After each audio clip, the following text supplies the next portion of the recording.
di mana tempatnya, kalau seluruhnya jadi satu apa cukup tempatnya. Nah disitulah nanti dahsyatnya kiamat.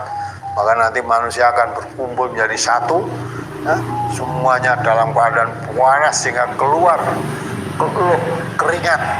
Diterangkan dalam hadis itu nanti akan, ya, ada yang berenang-renang dan keringat manusia itu, ada yang setengkuknya, ada yang, ya, hanya sampai polok kakinya, ada yang tidak terkena. Itu semua sesuai dengan amal perbuatan yang diperbuatnya. Jadi kalau amal perbuatannya baik, selamat. Walaupun banjir keringat yang penuh begitu, nanti dia tidak akan terkena itu. Tapi semuanya yang terkena itu baru kumpulnya manusia sudah tersiksa.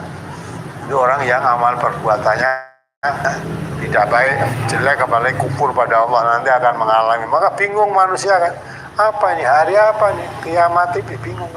Tapi orang yang mengerti tahu inilah hari kiamat yang pernah dikabarkan ketika hidup di dunia. Tapi orang yang kafir ketika diberitahu tidak mau percaya, setelah terjadi betul semacam itu keadaannya bingung, ya. Qolal insanu malaha, manusia kan bertanya apa, kejadian apa ini? Ya, kalau ada tsunami itu, ya wah, udah tsunami orang lari ke tempat bukit tinggi, ya, tinggi. Nah, ada. Nah sekarang tempat tinggi pun nanti pada hari kiamat nggak ada, semuanya datar, hancur semua dah. Tidak ada yang dapat tempat untuk bernaung, berlindung, tidak ada, kecuali yang dikatakan ada 7 golongan yang selamat. Dari dahsyatnya kiamat nanti akan dapat perlindungan dari Allah. Nanti yang perlu disiapkan bekal untuk mendapat perlindungan insya Allah itu seperti apa? Itu maka amal soleh, amal baik, terus hanya mengharap ridhonya Allah. Ya apalagi?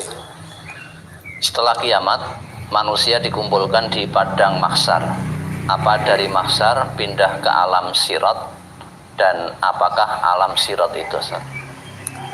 Jadi alam mahsyar kita ya tidak tahu kan, setara itu yang dikumpul oleh manusia, kumpulkan semua di padang mahsyar, pada berkumpulnya manusia seluruhnya setelah kiamat nanti. Manusia yang pertama diciptakan sampai yang terakhir, baik mati yang pertama sampai mati terakhir, kumpul jadi satu semua di namanya padang mahsyar, dan berkumpulnya semua manusia untuk menghadap Allah.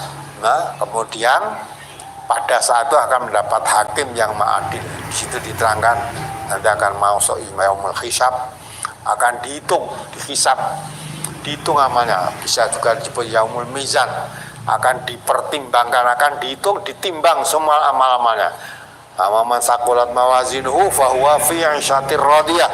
Siapa yang amal baiknya lebih berat daripada amal jeleknya, maka dia hidup dalam keridhaan Allah.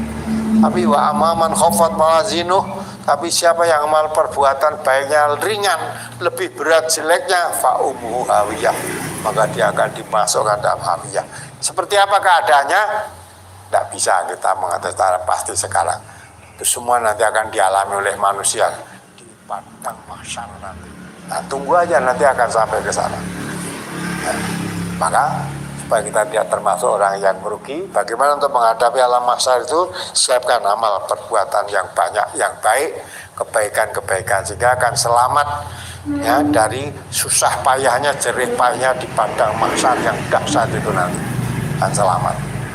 Nah, tapi orang yang tidak percaya, tidak mempersiapkan bekal untuk menghadapi itu, maka Allah katakan wal tandur nafsum ma qaddamat lighad, itu maksudnya termasuk itu. Siap-siapkanlah amal untuk menghadapi hari esok, termasuk hari mahsyar. Semacam itu kita persiapkan. Amal apa? Amal soleh, amal yang baik. Nah, kalau amal baik, ya, maka Mansur Siha Animnar tadi kan, yang diselamatkan oleh Allah dari api neraka, ya, dimasukkan surga, selamat di padang mahsyar, itu pun nanti akan selamat. Orang yang calon masuk surga selamat dari jerih payah di padang mahsyar nanti. Nah, itu kemarin dikatakan fakot faz, itu orang yang beruntung, ya, beruntung. Jadi sejak di mahsyar, sejak di kuburnya malah, di kuburnya tidak mengalami pahit getir seperti yang dialami orang calon-calon penghuni neraka. Maka orang yang calon penghuni surga itu sejak di kuburnya udah enak, mah dikatakan oleh Rasulullah, tidurlah kamu seperti tidurnya pengantin